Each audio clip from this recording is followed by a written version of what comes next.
Querido Padre que estás en los cielos, te agradecemos por este sábado que nos estás regalando.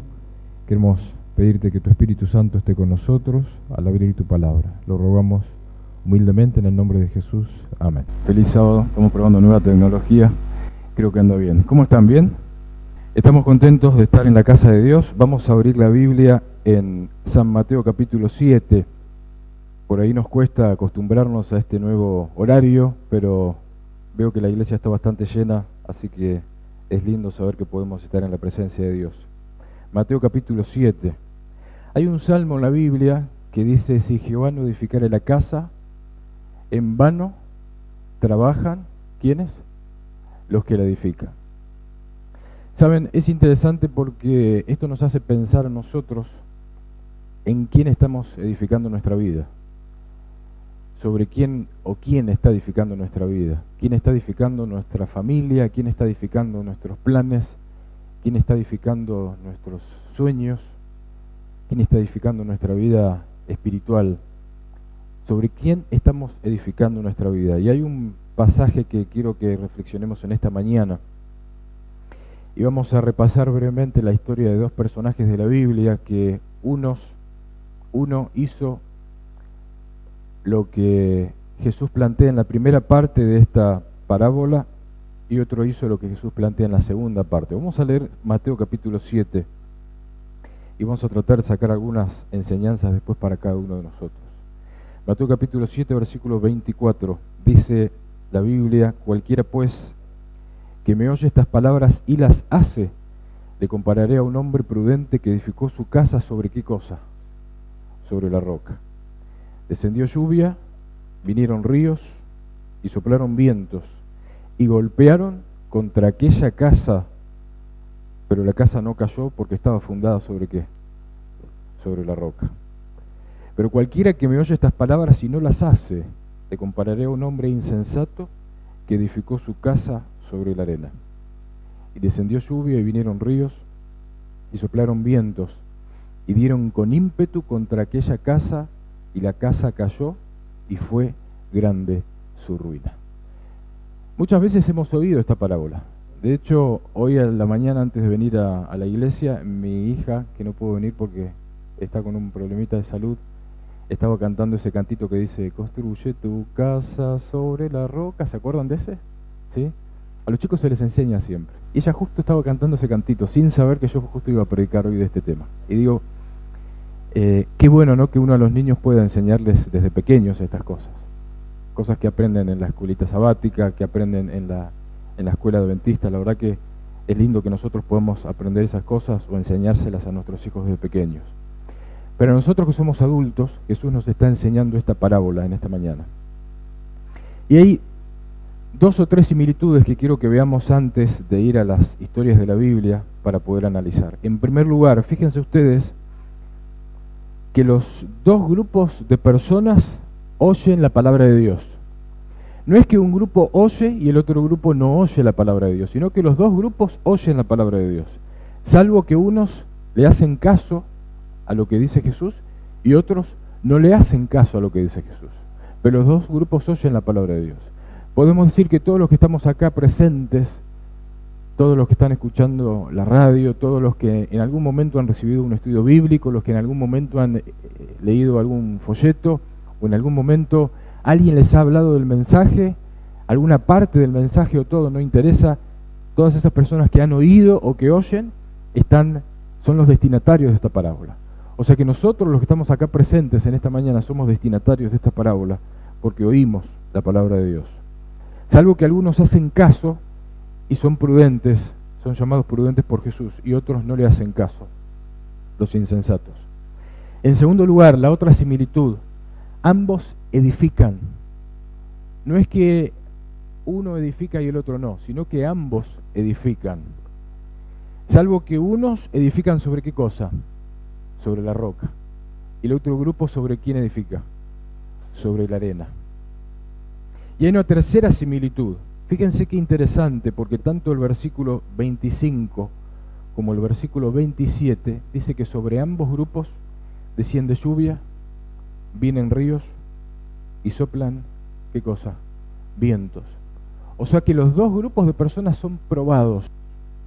¿Se dan cuenta? Las tres similitudes. Los dos grupos oyen la palabra de Dios, los dos grupos edifican, salvo que uno edifica sobre la roca y otro sobre la arena, y los dos grupos son probados. La casa del que edificó sobre la roca permanece, pero la casa del que edifica sobre la arena se cae. Vamos a ver rápidamente dos historias de dos personajes de la Biblia. Uno que edificó su casa sobre la roca, y ojalá que nosotros podamos imitarlo, y su casa permaneció.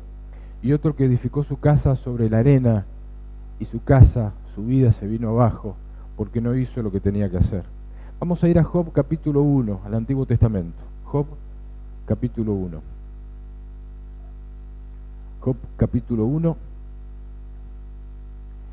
versículo 1, dice que en tierra de Uz había un varón llamado Job. Estuve buscando un poco los mapas que uno tiene en la Biblia, y la tierra de Uz es una tierra que no pertenecía al pueblo de Dios. O sea que Job no formaba parte del pueblo de Israel, era un pueblo que estaba del otro lado del Jordán. Sin embargo, dice la Biblia que este hombre era como perfecto y recto, temeroso de Dios y apartado del mal. Y hay 4 pruebas que podemos notar, al menos en el capítulo 1, después una quinta en el capítulo 2, que sufre Job, y que tal vez nosotros podamos sentirnos identificados con algunas. Dice la Biblia desde el versículo 6 en adelante, vamos a leer primero. Dice que un día vinieron a presentarse delante de Jehová los hijos de Dios, entre los cuales vino también, ¿quién? Satanás. Y dijo Jehová a Satanás, ¿de dónde vienes?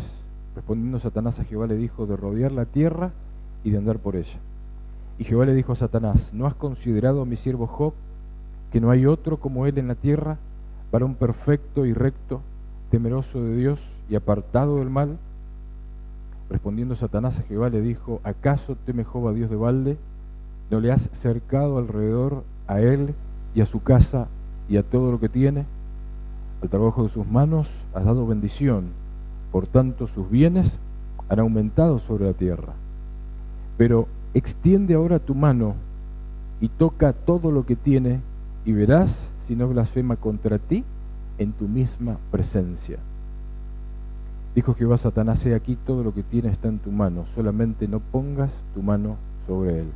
Y salió Satanás de delante de Jehová. Hasta ahí vamos a llegar con la lectura. Vamos a analizar rápidamente, porque no quiero que nos tome mucho tiempo. Pero vamos a analizar rápidamente cuáles son las cosas en las cuales Job es probado por Satanás. El versículo 14 nos dice que viene un mensajero a Job y le dice que estaban arando los bueyes y las asnas, y que acometen los sabeos y toman sus animales y matan a los criados a filo de espada, y solamente escapa ese siervo para darle la noticia. O sea que tanto los bueyes como las asnas de Job fueron robados, y todos los criados que estaban cuidando sus animales fueron muertos a filo de espada. La primera prueba. La segunda la encontramos en el versículo 16.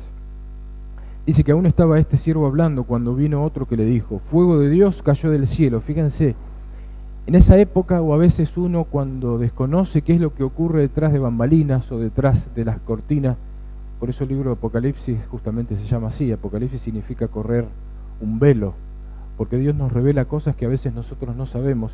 Y el libro de Job nos revela, a los que estamos de este lado de la historia, qué es lo que realmente estaba ocurriendo. Pero Job no sabía, y las personas que vivían en la época de Job tampoco sabían que había un conflicto entre Dios y Satanás que estaba originando esta prueba. Por eso es que este hombre le dice, fuego de Dios cae del cielo, que quemó las ovejas y a los pastores y los consumió, y solamente escapé yo para darte la noticia. El versículo 17 nos dice que todavía estaba este siervo hablando cuando vino otro y le dijo, los caldeos hicieron 3 escuadrones y arremetieron contra los camellos y se los llevaron, y también mataron a los criados a filo de espada, y solamente escapé yo para darte la noticia. Hasta ahí Job tenía pérdidas materiales, algunas pérdidas de vidas humanas, pero no eran su familia, eran sus siervos. Los bueyes, las asnas, los camellos, las ovejas, los pastores, los criados.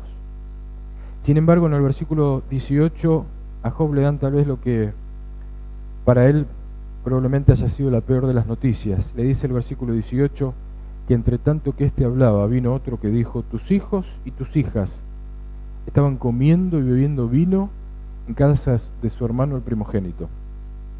Y un gran viento vino del lado del desierto que azotó las 4 esquinas de la casa, la cual cayó sobre los jóvenes y murieron, y solamente escapé yo para darte la noticia. Fíjense qué tremendo. Ninguno de los hijos de Job sobrevivió a este desastre. Los 10 hijos de Job murieron cuando vinieron esos vientos que azotaron la casa donde estaban comiendo allí en la casa del hijo mayor. ¿Quién podría soportar algo así, no? En un instante, toda nuestra vida se nos viene abajo. Saben que algunos comentaristas ven que es tan increíble la historia de Job, son tantas las cosas que le pasan a Job una detrás de la otra, que han llegado a la conclusión de que es imposible que la historia de Job sea real. Ahora nosotros sabemos que la historia de Job es real porque está en la Biblia, está en la palabra de Dios. Fue escrita y fue inspirada por Dios. Y todo lo que dice el libro de Job es real. Ahora, ¿cómo reacciona Job? ¿Cómo toma él esta prueba que le manda Dios o que permite Dios? Fíjense, hay 3 actitudes al menos que podemos notar en la vida de Job. Versículo 20. Dice que una vez que Job escucha las noticias, se levantó y hace ¿qué cosa? Rasgó su manto, rasuró su cabeza y se postró en tierra para adorar. Una actitud de humildad. Job podría haberse quejado a Dios. Job podría haberle dicho muchas cosas a Dios acerca de las cuales él no estaba de acuerdo. ¿Por qué me pasa esto a mí? Podría haberle dicho Job. Sin embargo, la Biblia lo que nos dice es que Job en silencio, lo único que hace una vez que él escucha es levantarse, rasgar su manto, rasurar su cabeza y postrarse en tierra para adorar. Una actitud humilde. Una actitud humilde que nos muestra que Job realmente estaba edificando sobre ¿qué cosa? Sobre la roca. Job realmente edificaba su vida sobre la roca porque tuvo una actitud humilde frente a las pruebas. Segunda actitud de Job, versículo 21. Dice Job, desnudo salí del vientre de mi madre y desnudo volveré allá. Jehová dio y Jehová quitó, sea el nombre de Jehová bendito. ¿Cuántos seres humanos son capaces de bendecir a Dios en medio de las pruebas? En medio de las dificultades, ¿cuántos seres humanos somos capaces de bendecir a Dios? No es fácil, porque las pruebas hacen que nuestra vida se derrumbe, las pruebas hacen que nuestra vida se venga abajo, y no es fácil bendecir a Dios en ese momento. Sin embargo, dice la Biblia que Dios bendijo el nombre de Jehová. Tercera actitud de Job, lo encontramos en el versículo 22. Dice Job 1:22, que en todo esto, con todas las cosas que le habían pasado a Job, que Job podría haber tenido una actitud arrogante, podría haber criticado a Dios por todas las cosas que le estaban pasando. Sin embargo, el versículo 22 nos dice que en todo esto no pecó Job, ni atribuyó a Dios despropósito alguno. O sea, Job no le echa la culpa a Dios de su despropósito. Job no le dice a Dios que todo lo que le estaba pasando era culpa de él, sino que lo que hace Job es simplemente tener una actitud humilde, bendecir a Dios y en ningún momento atribuirle a Dios despropósito alguno por las pruebas que él estaba sufriendo. Qué bárbaro, ¿no? Qué lindo ejemplo a seguir la vida de Job. Job sí que podemos decir nosotros que edificaba su casa ¿sobre quién? Sobre la roca. ¿Cuántas veces nosotros hemos sufrido pruebas y nos quejamos? Yo creo que tal vez pensemos por unos instantes en las pruebas que a veces nos tocan pasar en nuestra vida. A veces somos probados en nuestra vida personal porque tenemos sueños que no los podemos concretar. A veces tenemos problemas en nuestro matrimonio. A veces tenemos problemas con nuestros hijos. A veces sufrimos en nuestra vida porque no estamos en el lugar que quisiéramos estar en otro lugar que en el que estamos. A veces hay cristianos que sufren problemas en su propia salud. Y a veces, en algunos casos, algunos hasta hemos perdido a un ser querido. Y saben, no es fácil soportar las pruebas como las soportó Job. Sin embargo, yo creo que la vida de Job es un ejemplo para nosotros. Necesitamos edificar nuestra vida ¿sobre qué? Sobre la roca. Necesitamos edificar nuestra vida sobre la roca. Y Job edificaba su vida sobre la roca diariamente. Hay otro personaje de la Biblia que no edificó su casa sobre la roca, sino que la edificó sobre la arena. Vamos a ir a 1 Samuel, capítulo 28. 1 Samuel, capítulo 28. Y vamos a repasar brevemente la historia de la vida de Saúl. 1 Samuel, capítulo 28. Hasta hace un tiempo Israel era gobernado por los profetas. En ese momento, el profeta que gobernaba Israel era Samuel. Sin embargo, parece que así como nosotros, los seres humanos no estaban del todo de acuerdo con las actitudes de Samuel. Pero nosotros sabemos por lo que dice la Biblia que Samuel recibía la palabra de Dios y él se la comunicaba al pueblo. Y así había sido desde pequeño, cuando él fue al templo y ya Dios le habló en presencia de Elías, allí en el mismo templo, y Samuel transmitía al pueblo las palabras que Dios le comunicaba. Pero aparentemente en algún momento Israel dejó de querer escuchar las palabras de Dios. En algún momento de la historia Israel dejó de querer escuchar las palabras de Dios. Y fue así como pidieron un rey. Y Dios les da un rey a Saúl. Y llegamos a 1 Samuel capítulo 28, el versículo 3. Fíjense lo que dice, comenzando el versículo 3. Dice que ya Samuel había ¿qué? Había muerto. Ya no estaba más. Y todo Israel lo había lamentado y lo había sepultado en Ramá, su ciudad. Y Saúl había arrojado de la tierra a los encantadores y a los adivinos. Se juntaron pues los filisteos, versículo 4. Se juntaron pues los filisteos y vinieron y acamparon en Sunem. Y Saúl juntó a todo Israel y acamparon en Gilboa. Y miren lo que pasa en el versículo 5. Cuando vio Saúl el campamento de los filisteos, ¿tuvo qué cosa? Tuvo miedo. No solamente tuvo miedo, sino que también dice que se turbó ¿qué cosa? Su corazón, ¿de qué manera? En gran manera. Yo no sé si a ustedes les ha pasado alguna vez enfrentarse a un problema, a alguna dificultad, y no saber qué decisión tomar. Se nubla la mente. Parece que uno no sabe qué es lo que tiene que hacer. Uno no sabe cuál es el camino correcto que tiene que seguir. Eso es lo que le pasó a Saúl en ese momento. Dice que su corazón se trastornó de tal manera que él comenzó a tener miedo. Ahora, ¿por qué Saúl comenzó a tener miedo? ¿Por qué Saúl temía en su vida? Miren lo que dice el versículo 6, y tenemos que leer el contexto y tal vez algo vamos a explicar para poder entender. El versículo 6 nos dice que consultó Saúl a Jehová, pero ¿qué pasó con Jehová? Jehová no le respondió ni por sueños, ni por Urim, ni por los profetas. Tal vez tenemos que ir un poquito atrás en la historia. Saúl había sido ungido como profeta de Dios, como rey, por el profeta de Dios que era Samuel. Y había recibido instrucciones claras de qué cosas tenía que hacer e instrucciones claras de qué cosas no tenía que hacer. O sea, él sabía lo que tenía que hacer. Así como nosotros, todos los que estamos acá presentes, sabemos qué es lo que hay que hacer y sabemos exactamente qué cosas no hay que hacer. Ahora, yo no sé por qué algunos deciden edificar su casa sobre la roca, o tal vez podríamos señalar hacia arriba, allí en lo alto, la roca donde cuando vienen vientos o ríos no pueden alcanzarla. Yo no sé por qué algunas personas deciden edificar su casa sobre la roca, y tampoco sé por qué algunas personas deciden edificar su casa sobre la arena. Eso es un misterio, porque la palabra de Dios le llega a todos por igual. Todos recibimos las indicaciones de Dios.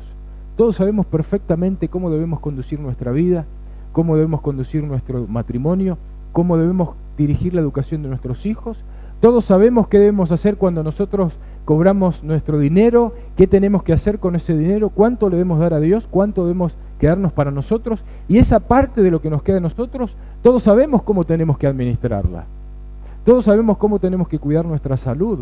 Todos sabemos que tenemos que venir a la iglesia. Todos sabemos que tenemos que orar, que estudiar la Biblia. Porque todos hemos escuchado la palabra de Dios.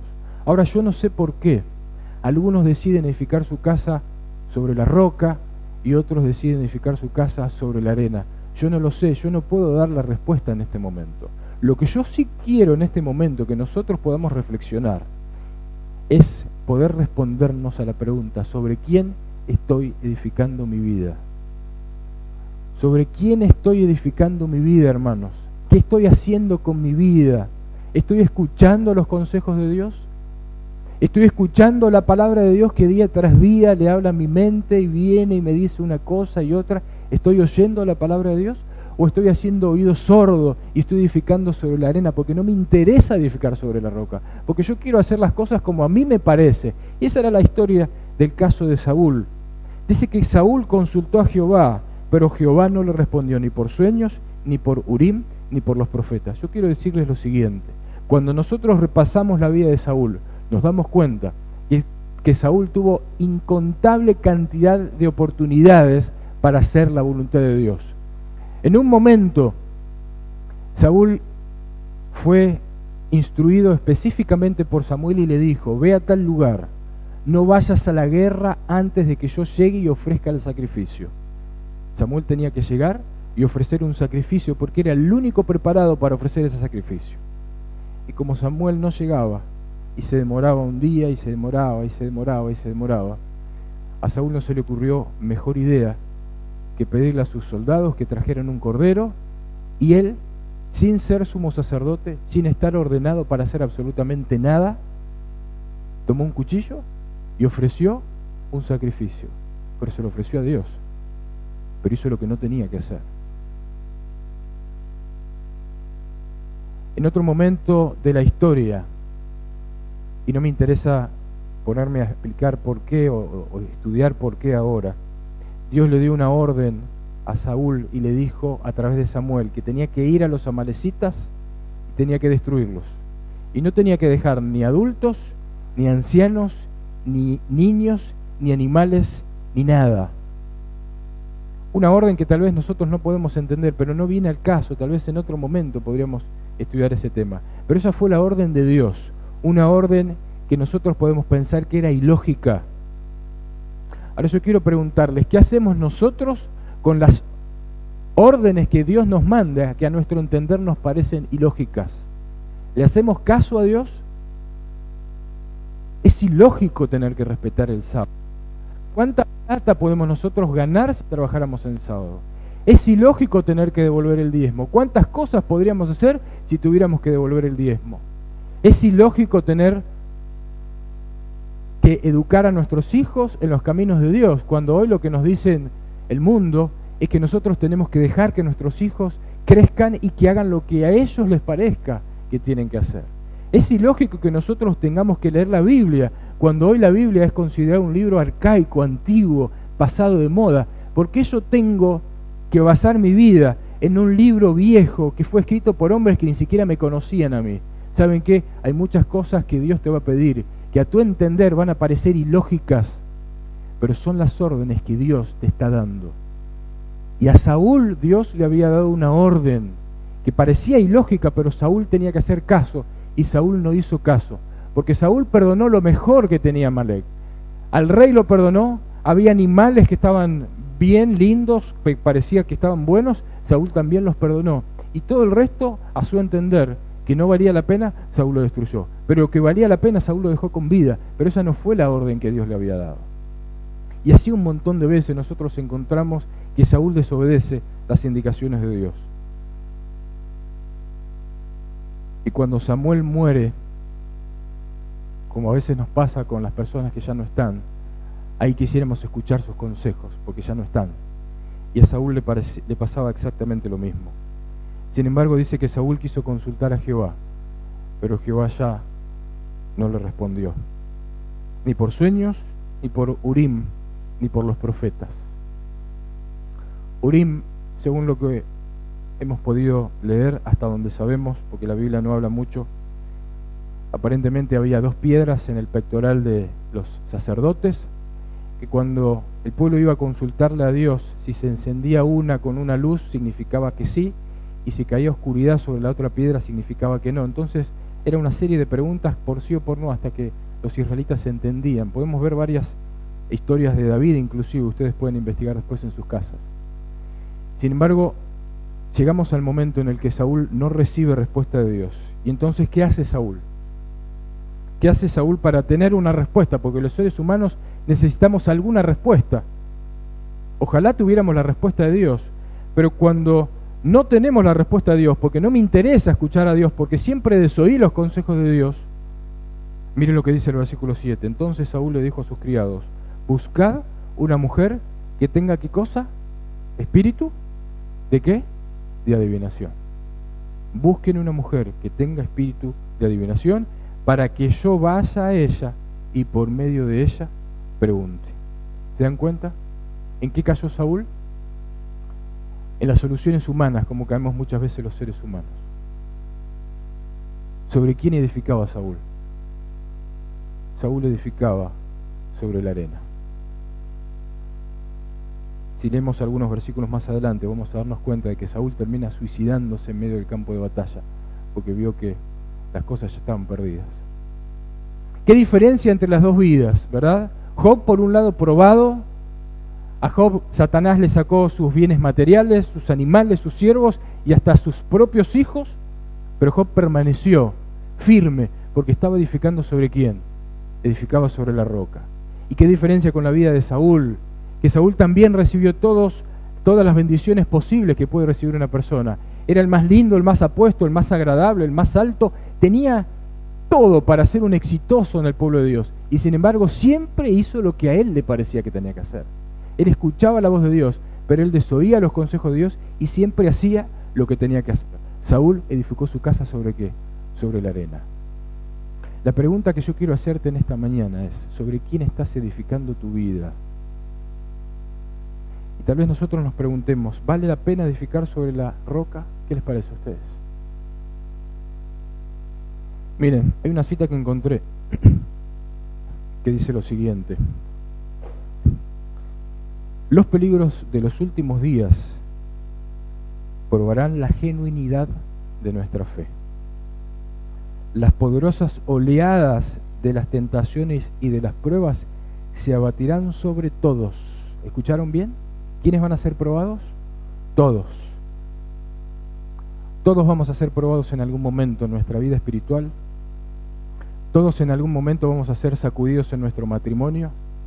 Todos en algún momento vamos a ser sacudidos en la relación con nuestros hijos. Todos en algún momento vamos a dudar de si tenemos o no que seguir viniendo a la iglesia. Todos en algún momento vamos a dudar sobre si tenemos o no que empezar o seguir devolviéndole el diezmo a Dios. Todos en algún momento vamos a dudar sobre si tenemos que seguir andando en los caminos de Dios o es mejor que me vaya afuera, porque a los demás les va mejor afuera que adentro. Todos en algún momento vamos a ser probados. ¿Y saben qué? Las personas de afuera también son probadas. Pero a menos que estemos asegurados en la roca eterna, a menos que estemos asegurados en la roca eterna, seremos totalmente barridos. No piensen que pueden estar a salvo cuando sean llevados por la corriente. Si lo hacen, seguramente serán la presa impotente de los artificios de Satanás. ¿Vieron? Si nosotros edificamos sobre la arena, vamos a ser la presa impotente ¿de quién? De los artificios de Satanás. Necesitamos edificar sobre la arena, porque va a haber momentos que van a probar fuertemente nuestra fe, sobre la roca, perdón. Y quiero contarles acá por qué para mí es importante edificar sobre la roca y no sobre la arena. En estos días, no sé si, creo que el viernes próximo se cumplen 2 meses de la muerte de nuestro hijito Simón. Un día como hoy, sábado, a esta hora justamente 10:30, debido a que yo no había traído a mis hijos por un problemita de salud, estábamos allí en casa, cuando ustedes estaban acá en la reunión. Simón, cuando yo me descuidé, yo me di vuelta, lo vi llorando en el piso, yo no vi lo que había pasado, pero él había agarrado una ollita, una pava con agua caliente, se la tiró encima y se quemó su pierna. Es lo único que él se quemó de su cuerpo. Y yo me desesperé, porque uno se desespera como padre, ¿no? Porque nunca me había pasado algo. Yo lo vi gritando como nunca antes lo había visto gritar. Y vi expresiones en el rostro de él que realmente me conmovieron profundamente, porque nunca lo había visto de esa manera. Yo me di cuenta que él realmente estaba sufriendo en ese momento. Así que lo único que atiné fue a sacarle, arrancarle prácticamente la ropa que él tenía, y sin pensar en lo que hacía, porque hacía frío afuera, le agarré a mi hija, que ya estaba llorando desesperada porque me veía gritar a mí. Así que lo único que hice fue abrir la puerta, bajar la escalera, vivimos en un primer piso, y al lado hay una peluquería, y entré con Simón en mis brazos y le dije a Omar, que es el dueño: Omar, mi hijo se quemó. Y no sé si era porque yo gritaba o Milena gritaba, empezó a salir gente de una veterinaria que había al lado, había como 10 o 12 personas, y el veterinario, nuestro vecino, subió enseguida a la camioneta y me dice: vamos, que yo te llevo al policlínico. Así que así como estaba, alguien me pasó un toallón para cubrirlo a Simón, y así llegamos al policlínico, a esta misma hora, hace 2 meses. Yo llamaba a Marne, pero ella tenía el celular apagado, estaba acá en la iglesia, así que no me podía comunicar. Y cuando llegamos ahí a la guardia, empezaron a hacerle las curaciones. En un momento me dijeron que lo colocara sobre una camilla, yo tuve que dejarlo y alejarme porque estaban trabajando ya 5 personas en ese momento. Y en un momento me dicen: tenemos que llevarlo arriba porque no lo podemos atender acá porque la quemadura es grave. Así que desplegaron una silla de ruedas, me hicieron sentar en la silla de ruedas. Yo a esa altura ya tenía a Simón en mis brazos. Y recuerdo que me empujaron me guiaron por el pasillo, me llevaron al ascensor, primer piso, y tuve que dejar a Simón en una camilla que había allí y salir, no podía quedarme ahí. Así que empezaron las curaciones. Para esto ya pasaban las 11, las 11:30, yo no podía verlo a Simón, no sabía qué estaba pasando con él. Le mandé varios mensajes a Marne para que pudiera saber qué era lo que estaba sucediendo. Como a las 12:30, Marne llega al policlínico.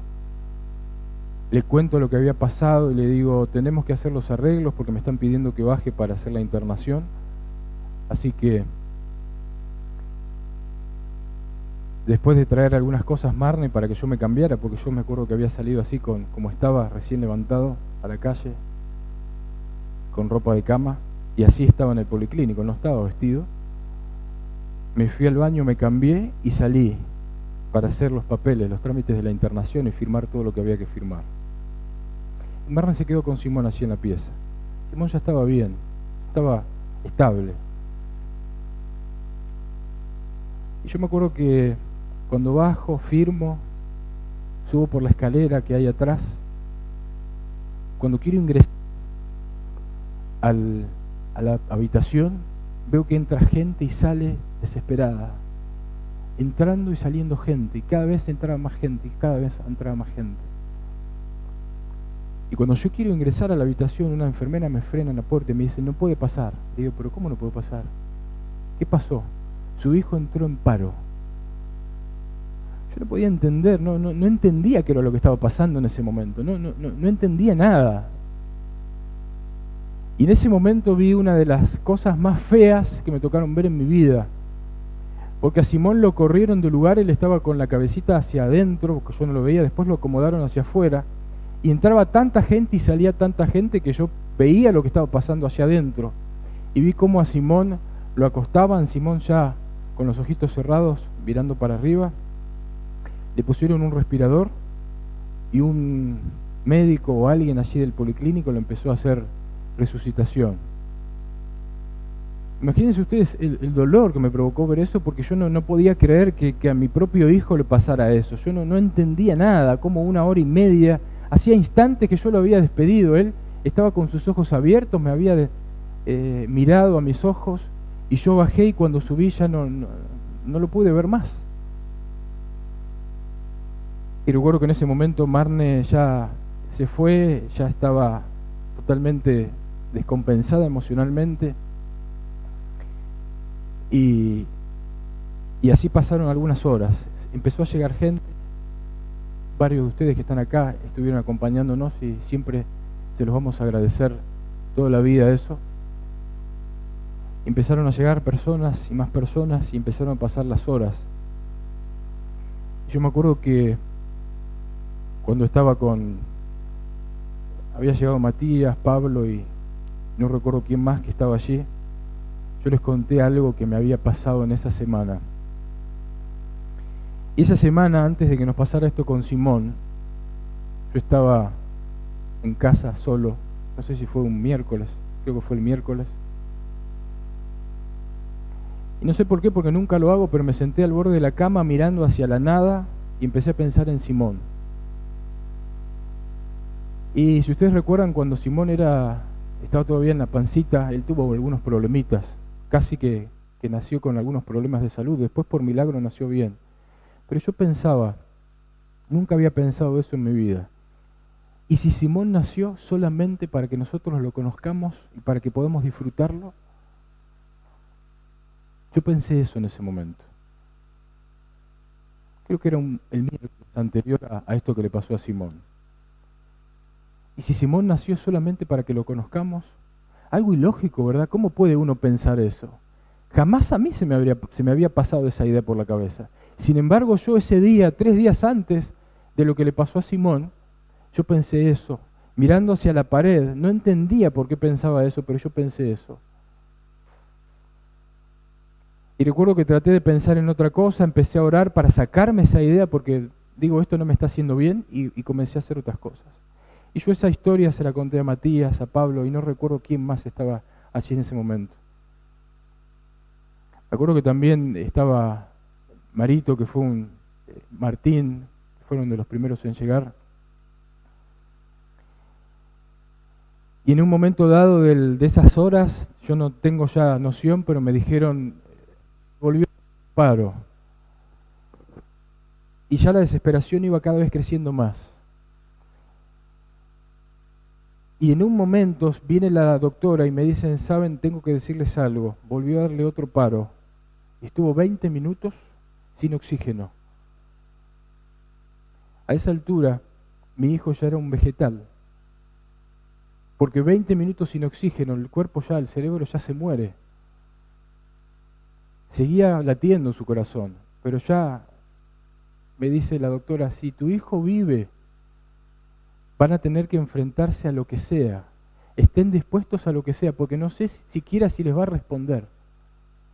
A esa altura mi hijo ya no sabía nada, ya había perdido el uso de todas sus funciones cerebrales. Y yo en ese momento, cuando me dijo así, me acuerdo que hay una piecita chiquita, los que fueron, saben que hay una piecita chiquitita allá afuera de la habitación donde Simón estaba. Yo me acuerdo que detrás del sillón me arrodillé y le dije a Dios, Señor, yo no sé si pedirte que Simón viva, porque no sé cómo va a quedar, pero lo que sí te pido es que me ayudes a poder convivir con esta prueba. Y te agradezco porque en este momento sé que no estoy solo, porque sé que te tengo a ti.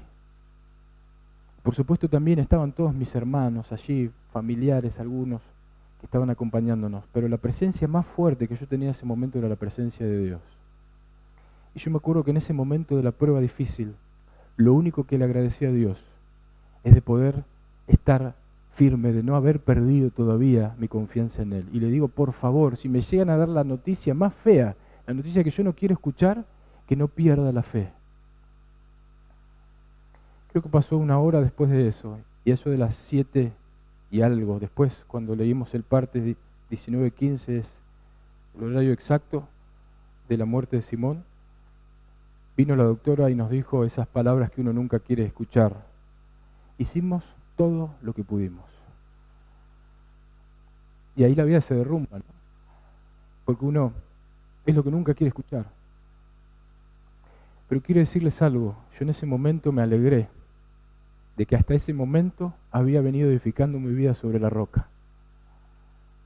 Yo me alegré de no haber andado en la pavada en el mundo.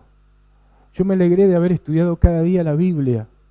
Porque si yo no hubiera leído mi Biblia cada día, si yo no hubiera orado cada día, yo no habría podido soportar esa prueba.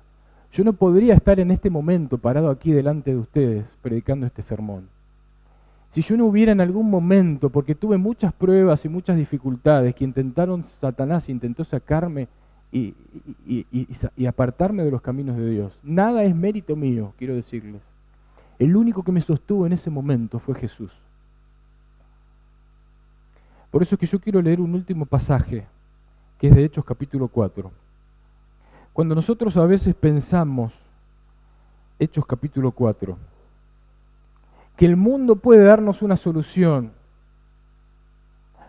o cuando estamos perturbados, así como estaba Saúl, o como tal vez también estaba Job, pensando, ¿por qué me tienen que pasar estas cosas? ¿Por qué será que en mi vida las cosas no salen como yo quiero? Y tal vez estés pasando por alguna prueba en este momento. ¿Por qué será que en mi matrimonio las cosas no están saliendo como yo quiero? ¿Por qué será que mis hijos no están haciendo lo que yo les estoy enseñando?